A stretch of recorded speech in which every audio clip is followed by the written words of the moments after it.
নমস্কার বন্ধুরা, ট্রেন্ডিং বাংলায় আপনাদেরকে স্বাগত। একদিকে আমেরিকার কঠোর শর্ত আর অন্যদিকে ইরানের কৌশলী নরম অবস্থান নেওয়া, দুই পক্ষই বর্তমানে আলোচনার টেবিলে। কিন্তু আড়ালে চলছে অন্য হিসাব। পারমাণবিক কর্মসূচি, প্রক্সি সংগঠন, ব্যালিস্টিক ক্ষেপণাস্ত্র সবকিছু ঘিরে তৈরি হয়েছে উত্তেজনার বিস্ফোরক একটা পরিবেশ, যে পরিবেশ ধ্বংস করতে পারে বিশ্বের শান্তি। এখন প্রশ্ন হচ্ছে, ট্রাম্প হঠাৎ এত সংযত কেন হলেন? যুদ্ধের হুমকি, নাকি বাস্তবে, নাকি আসন্ন মিডটার্ম নির্বাচনের রাজনৈতিক সমীকরণই এই কূটনৈতিক নাটকের আসল চাবিকাঠি হতে পারে?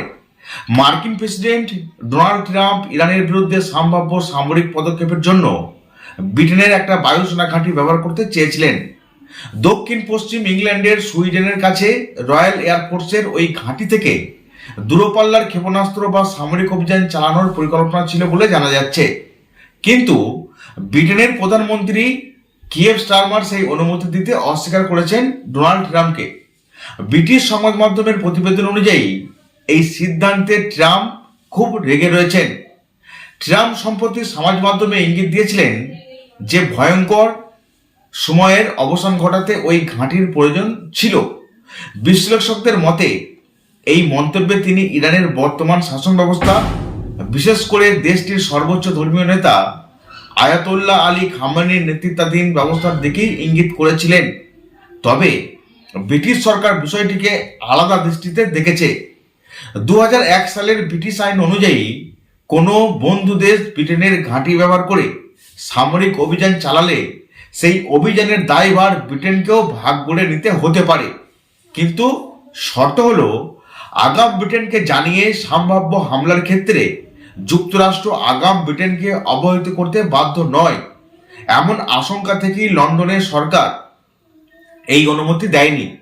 তাদের স্পষ্ট অবস্থান, নিজেদের অজান্তে কোনো আন্তর্জাতিক সংঘাতে জড়াতে চায় না ব্রিটেন। আসলে আমেরিকাকে বিশ্বাস নেই। যদি তাদেরকে অনুমতি দেওয়া হতো, তারা এই সুযোগের সদ্ব্যবহার করত। পরবর্তীকালে ব্রিটেন আরও অসুবিধার মধ্যে পড়তে পারে। এরই মধ্যে পশ্চিম এশিয়ায় সামরিক তৎপরতা বাড়িয়েছে ট্রাম্প প্রশাসন। ওই অঞ্চলে 50টিরও বেশি মার্কিন যুদ্ধ বিমান মোতায়েন করা হয়েছে। বিভিন্ন মার্কিন সংবাদ মাধ্যম দাবি করেছে, গত 24 ঘন্টায় ইরানের কাছাকাছি এলাকায় মার্কিন যুদ্ধ বিমানের উপস্থিতি কয়েক গুণ বেড়েছে। এমনকি কিছু প্রতিবেদনে বলা হয়েছে, চলতি সপ্তাহের শেষেই ইরানে হামলা চালানোর জন্য মার্কিন সেনা প্রস্তুত রয়েছে। যদিও হোয়াইট হাউস সূত্রে জানা যাচ্ছে, সরাসরি সামরিক সংঘাতে যাওয়ার বিষয়ে এখনো কোনো চূড়ান্ত সিদ্ধান্ত নেয়নি ডোনাল্ড ট্রাম্পের সরকার। সব মিলিয়ে পরিস্থিতি অত্যন্ত সংবেদনশীল একটা দিকে যাচ্ছে। একদিকে আমেরিকার বাড়তি সামরিক উপস্থিতি, অন্যদিকে ব্রিটেনের ঘাঁটি ব্যবহারে অস্বীকৃতি। এই টানাপোড়েন আন্তর্জাতিক কূটনীতিতে নতুন প্রশ্ন তুলে দিয়েছে।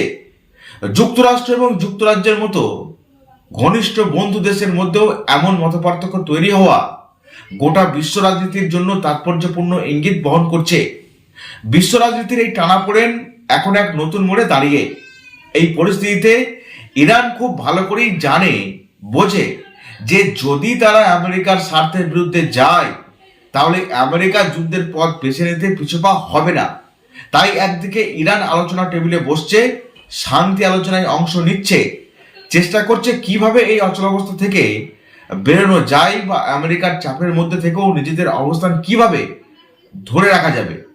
অন্যদিকে আমেরিকা ইরানকে কার্যত ঘিরে ফেলেছে, মধ্যপ্রাচ্যে বিপুল সংখ্যক সৈন্য মোতায়েন করে রেখেছে এবং একই সঙ্গে তাদের পক্ষ থেকে একটা শর্তপত্র পাঠিয়েছে। সেই শর্তগুলোর মধ্যে প্রথম এবং সবচেয়ে গুরুত্বপূর্ণ বিষয় হচ্ছে, ইরানকে তার পারমাণবিক সমৃদ্ধকরণ কর্মসূচি থেকে সরে আসতে হবে। আমেরিকার অভিযোগ, এই সমৃদ্ধকরণ কর্মসূচির মাধ্যমেই পারমাণবিক বোমা তৈরির সক্ষমতা তৈরি হচ্ছে। আসলে আমেরিকার মধ্যে ভয় রয়েছে, ইরান যদি সত্যি এটা করে, তাহলে পরবর্তীকালে যে কোনো সময় আমেরিকা চাপে থাকতে পারে। ইরান তো কোনোভাবেই আমেরিকাকে ভয় পায় না। যদিও ইরানের তুলনায় আমেরিকা অনেক শক্তিশালী, তারপরেও তারা কিন্তু মুখে মুখে জবাব দিতে পিছুপা হয় না ইরান। তাই এই শর্ত মানবে বলে অন্তত মনে হয় না। দ্বিতীয় শর্ত হচ্ছে, ইরানের যেসব প্রক্সি বা সহযোগী শক্তি আছে, যেমন হিজবুল্লাহ বলুন, হুতি বলুন, তাদের সঙ্গে সব ধরনের সম্পর্ক ছিন্ন করতে হবে এবং ভবিষ্যতে কোনো রকম সহযোগিতা না করার নিশ্চয়তা দিতে হবে। আর তৃতীয় শর্তটি হচ্ছে আরো কঠিন, ইরানের শক্তিশালী ব্যালিস্টিক ক্ষেপণাস্ত্র ভান্ডার ধ্বংস করতে হবে। কারণ গত বছর জুন 2025-এ এই ক্ষেপণাস্ত্র ব্যবস্থার মাধ্যমেই ইসরায়েলের উপর আঘাত হানা হয়েছিল এবং উল্লেখযোগ্য ক্ষয়ক্ষতি করেছিল। পারমাণবিক সমৃদ্ধকরণের বিষয়ে ইরান কিছুটা নরম অবস্থান দেখিয়েছে। আর তাদের বক্তব্য, যদি আমেরিকা সত্যিই চায় তাহলে তারা 60% পর্যন্ত সমৃদ্ধকরণ কমাতে রাজি আছে। তারা মনে করিয়ে দিচ্ছে যে 2015 সালে ওবামা প্রশাসনের সময় যখন পারমাণবিক চুক্তি স্বাক্ষরিত হয়েছিল তখনও তারা সমৃদ্ধ ইউরেনিয়ামের একটা বড় অংশ দেশ থেকে সরিয়ে রাশিয়ায় পাঠিয়েছিল। সুতরাং আগেও তারা সমঝোতা করেছে, এবারও করতে পারে। কিন্তু এবার যদি হয় সেখানে কিছু শর্ত থাকবে, অর্থাৎ শর্ত সাপেক্ষে ইরান রাজি হতে পারে। এখানে একটা গুরুত্বপূর্ণ বিষয় হলো সমৃদ্ধ ইউরেনিয়াম আসলে কি। ইউরেনিয়ামের বিভিন্ন সমস্থানিক বা আইসোটোপ রয়েছে। এর মধ্যে ইউরেনিয়াম 235 সবচেয়ে গুরুত্বপূর্ণ, কারণ এটি পারমাণবিক বিস্ফোরণের জন্য উপযোগী। খনি থেকে যে ইউরেনিয়াম আকরিক যেমন প্রিটজব্রেড উত্তোলন করা হয় সেখানে ইউরেনিয়াম 235-এর পরিমাণ খুব কম থাকে। বিশেষ প্রযুক্তিগত প্রক্রিয়ার মাধ্যমে এই ইউরেনিয়াম 235-এর শতাংশ বাড়ানো হয়। এই প্রক্রিয়াকে বলা হয় এনরিচমেন্ট বা সমৃদ্ধকরণ। এটা অত্যন্ত খরচ সমৃদ্ধ, শক্তি নির্ভর এবং প্রযুক্তিগতভাবে জটিল একটা কাজ। আমেরিকার হিসাব অনুযায়ী ইরানের কাছে 2000 কিলোগ্রামেরও বেশি এই সমৃদ্ধ ইউরেনিয়াম মজুদ আছে। আর এটাই তাদের কাছে সব থেকে ভয়ের কারণ। তারা চাইছে না কোনোভাবেই ইরান তাদের থেকে শক্তিশালী হোক। এই পরিমাণ একটা বড় পারমাণবিক বোমা তৈরির জন্য যথেষ্ট বলেই মনে করা হয়। এমনকি অল্প পরিমাণ উচ্চমাত্রার সমৃদ্ধ ইউরেনিয়াম ভয়াবহ ধ্বংস ডেকে আনতে পারে। তাই আমেরিকার প্রধান লক্ষ্য এই মজুদ কমানো। আর ইরানের অবস্থান হলো, যদি তাদের উপর থেকে ব্যাংকিং নিষেধাজ্ঞা, বাণিজ্যিক নিষেধাজ্ঞা আর তেল রপ্তানির উপর আরোপিত নিষেধাজ্ঞা তুলে নেওয়া হয় তাহলে তারা 60% পর্যন্ত সমৃদ্ধকরণ কমাতে রাজি হবে।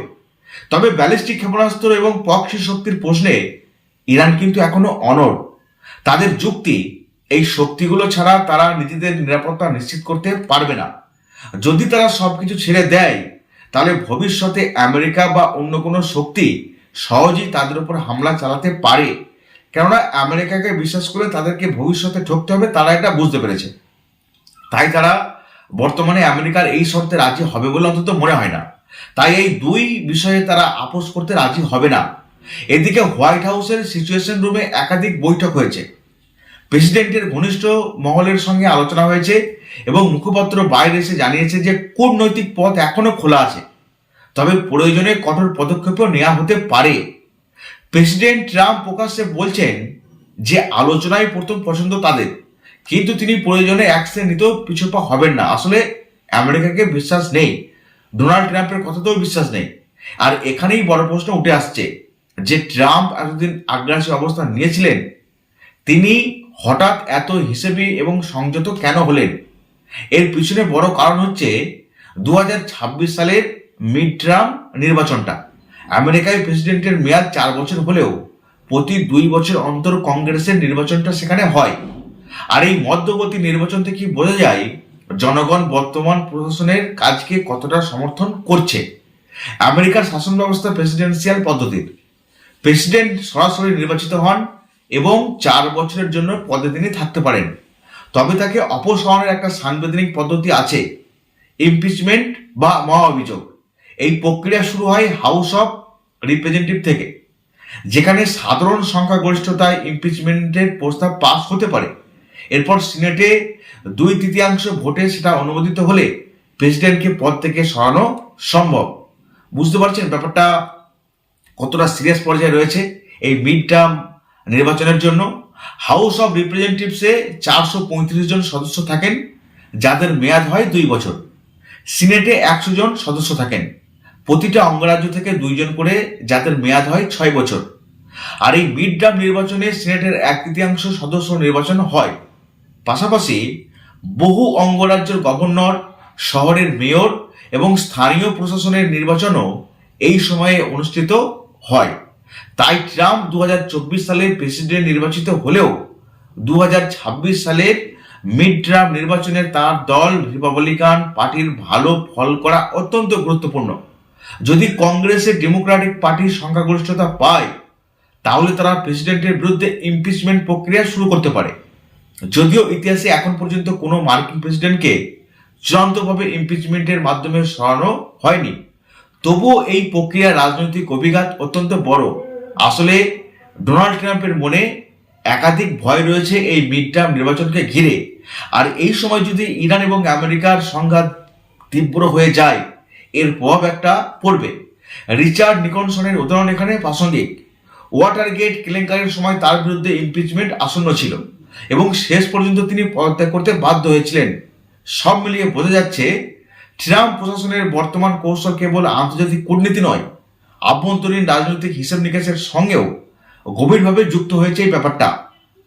কেননা মিড টার্ম নির্বাচনের আগে বড় কোনো যুদ্ধ সৃষ্টি হলে তা রাজনৈতিকভাবে বিপর্যয় ডেকে আনতে পারে আমেরিকার মধ্যে। তাই আপাতত আলোচনার পথ খোলা রেখে পরিস্থিতি নিয়ন্ত্রণে রেখে এগোনোই তাদের প্রধান লক্ষ্য। তারা জানে কোন সময় কি করতে হবে।